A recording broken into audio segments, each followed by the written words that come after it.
গাছের কচি মোচা এখনই পেরে কেটে বেছে ধুয়ে নিয়েছি। এখানে জল বসিয়েছি, ভাপ দিব। এখানে ডাল নিয়েছি, ভিজিয়ে পেস্ট করে নিব। বেসন নিয়েছি, চালের গুঁড়ো নিয়েছি, আদা ঝিরিঝিরি করে নিয়েছি, লঙ্কা ঝিরিঝিরি করেছি, লবণ হলুদ। এখানে ডাল পেস্ট করেছি, এখানে মোচা চটকে চিপে নিয়েছি। এবার সব একত্রে ম্যারিনেট করে নিব। কড়াইতে তেল দিয়ে দিয়েছি, গরম হয়ে গেছে। এখানে মেখে 10 মিনিট রেখেও দিয়েছিলাম। দিয়ে দেবো একটা একটা করে, সুন্দর করে ভেজে নেব। সমস্ত বড় আমার ভাজা হয়ে গেছে, কড়াইগুলো তুলে নেব। কড়াইতে তেল দিয়ে দিয়েছি, জিরা দিয়েছি, এবার আলুগুলো দিয়ে দেবো। এগুলো মোটামুটি ভাজা হয়ে গেছে। টমেটো দিয়ে দিলাম, আদা লঙ্কা হলুদ লবণ দিয়ে দিয়েছি। এবার মশলাটা সুন্দর করে কষিয়ে নেব। কষানো হয়ে গেছে, এবার ঝোল দিয়ে দেবো। বড়াগুলো দিয়ে দেবো, ঝোল ফুটে গেছে।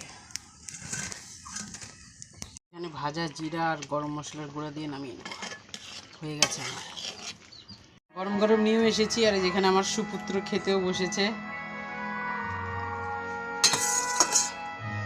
আচ্ছা,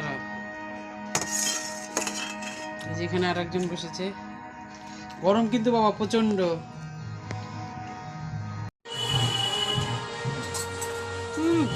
কোনো কথা হবে না, জাস্ট ওয়াও।